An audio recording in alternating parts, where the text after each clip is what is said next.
Good morning students.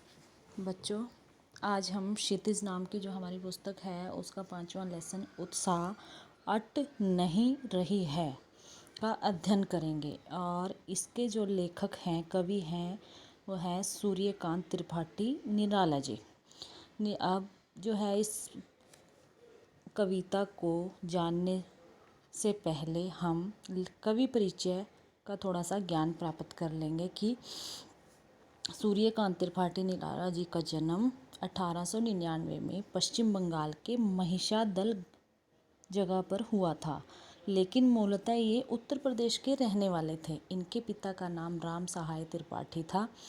जब निराला जी की उम्र मात्र 3 वर्ष की ही थी तब इनकी माताजी का देहांत हो गया था और इन्होंने बंगाल में रहकर ही संस्कृत, बंगला तथा दर्शन शास्त्र का अध्ययन किया। 14 वर्ष की कम आयु में ही इनका विवाह मनोहरा देवी के साथ हुआ और 1918 में इनकी पत्नी की मृत्यु होने से इनका जो पारिवारिक जीवन था वो बहुत दुखी हो गया था। और फिर उसके बाद इनकी प्रिय पुत्री सरोज की अकाल मृत्यु ने इन्हें अंदर तक तोड़कर रख दिया था। और इसी तरह परिस्थितियों से संघर्ष करते हुए इनकी 15 अक्टूबर सन 1961 को मृत्यु हो गई। अब जो निराला जी ने साहित्य क्षेत्र में बहुत सारी विधाओं पर अपनी लेखनी चलाई है, यानी कि कविता, निबंध, उपन्यास, कहानी इत्यादि।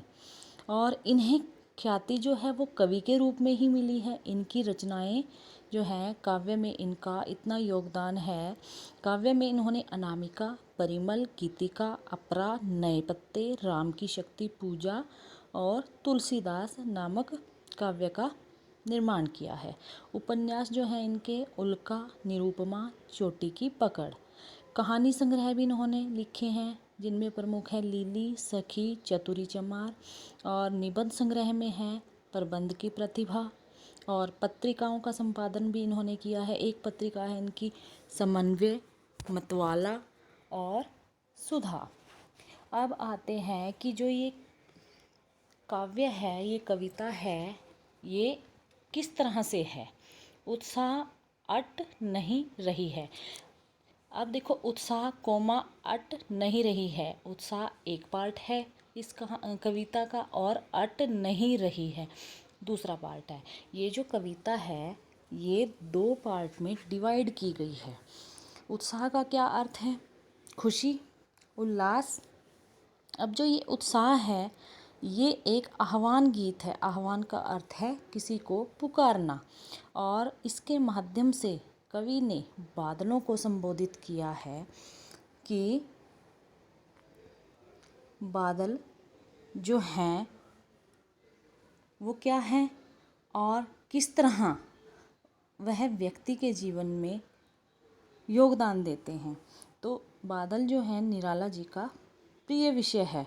और इस कविता में बादल एक तरफ तो पीड़ित प्यासे जन की अभिलाषा को पूरा करने वाला है और दूसरी तरफ वही बादल नई कल्पना और नए अंकुर के लिए विप्लव यानी विध्वंस और क्रांति चेतना को संभव करने वाला भी है। यानी कि एक तरफ तो बादल जो हैं पीड़ित प्यासे जन की अभिलाषा को पूरा करते हैं और दूसरी तरफ वही बादल जो हैं समाज में नई कल्पना, नई क्रांति और नया प्रकाश लाने वाला भी है। कवि का जो दृष्टिकोण है वह जीवन के बारे में बहुत व्यापक है और इस कविता में उन्होंने ललित कल्पना, ललित यानी सुंदर सुंदर कल्पनाएं और क्रांति चेतना दोनों के बारे में वर्णन किया है। अब जब हम इतिहास उठाते हैं तो जितने भी हमारे कवि साहित्यकार हुए हैं उनका इन क्रांतियों में विशेष योगदान है। और ये सिर्फ भारत में ही नहीं, विदेशों में भी सामाजिक क्रांति या सामाजिक परिवर्तन में साहित्य की भूमिका महत्वपूर्ण होती है। निराला जी इसे नवजीवन और नूतन कविता के संदर्भ में देखते हैं। वो कैसे देखते हैं, वो इस कविता के माध्यम से कविता यहाँ मानव को उन्होंने प्रोत्साहित किया है और उसके उत्साह को प्रेरित किया है।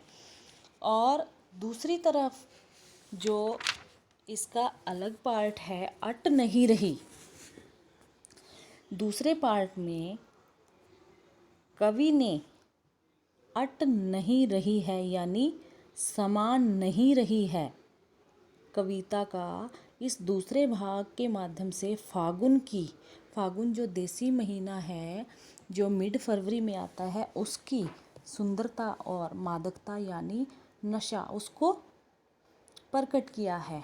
कवि जो है फागुन की सर्वव्यापक सुंदरता इस कविता में अनेक संदर्भों में देखता है।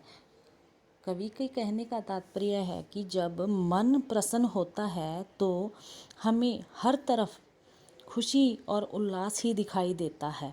जिस तरह फागुन में चारों तरफ हरियाली, सुंदर सुंदर सुंदर फूल खिले हुए होते हैं और हल्की हल्की ठंडी ठंडी हवा चलती है, उसको देखकर हर व्यक्ति का मन प्रसन्न हो जाता है। और जब मन प्रसन्न हो तो चारों तरफ आदमी को प्रसन्नता ही दिखाई देती है। और इस जो कविता में है, कवि ने सुंदर शब्दों के चयन और लय से कविता को फागुन की तरह ही, यानी कि जिस तरह फागुन में हर तरफ सुंदरता व्याप्त होती है, उसी तरह इस कविता को भी निराला जी ने सुंदर और ललित बनाया है। कवि कहता है कि फागुन के मास में सौंदर्य इतना होता है कि उसे फागुन मास की आभा समाती हुई नहीं दिखाई दे रही है कहीं पर भी।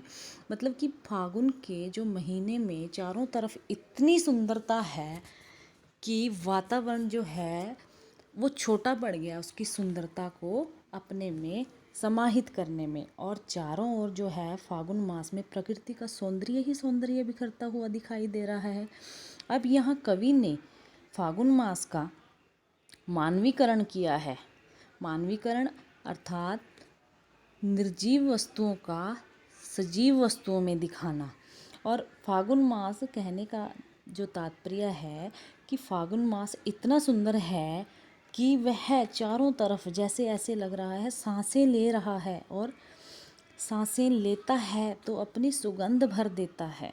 और इतना ही नहीं, आकाश में भी सुगंध पर लगाकर उड़ जाती है, यानी कि इतनी सुंदरता और मादकता इस मौसम में होती है कि आकाश में जैसे पर लगाकर ये सुंदरता उड़ रही हो। और कवि जो है इस मास के सौंदर्य दर्शन से यानी सौंदर्यता से अपनी आंखें हटा नहीं पा रहा है और कहता है कि पेड़ों की डालियाँ जो हैं वो नए पत्तों से लदी हुई है और उन पेड़ों पर कहीं कहीं लाल पत्तियां भी दिखाई दे रही हैं। कवि कहता है कि इस मौसम में जो कवि ने जो वर्णन किया है वो प्रकृति का बहुत अच्छे तरीके से वर्णन किया है कि इस मौसम में कहीं पर पेड़ों की जो पत्तियां हैं लाल दिखाई दी हैं और कहीं पर इतनी बहुत ज़्यादा लदी हुई हैं। और फागुन के हृदय पर यानी कि इस जो महीने में जो सुगंध है वो चारों तरफ पुष्पों की मालाएं लेकर खड़ी हैं, यानी कि उन्होंने प्रकृति का और इस मास का बहुत अच्छा इस कविता में वर्णन किया है। और इस फागुन मास की शोभा जो है वो कहीं पर भी समा नहीं रही है। कवि ने जो है इस कविता के माध्यम से उत्साह से उन्होंने क्या किया है, समाज को नई दिशा प्रदान करने के लिए हमें प्रोत्साहित किया है। और दूसरी तरफ अट नहीं रही है के माध्यम से जो है फागुन मास की सुंदरता का, प्रकृति की सुंदरता का यहाँ पर वर्णन किया है। और इस जो पाठ के माध्यम से हमें अलंकारों के बारे में और जो है इसकी लय और बद्धता के बारे में ज्ञान मिलेगा। ये जो लेसन है, इस लेसन के माध्यम से हमें जो हमारी शुद्ध साहित्यिक हिंदी भाषा है, जो हम काव्य में वर्णित करते हैं। वैसे तो हम डेली जो है रूटीन में बहुत सारे शब्दों का यूज़ करते हैं, लेकिन इस पाठ के माध्यम से हमें शुद्ध साहित्यिक भाषा का पता चलेगा। और इसके जो क्वेश्चन आंसर हैं और जो कठिन शब्द हैं वह हम ऑनलाइन क्लास में डिस्कस करेंगे।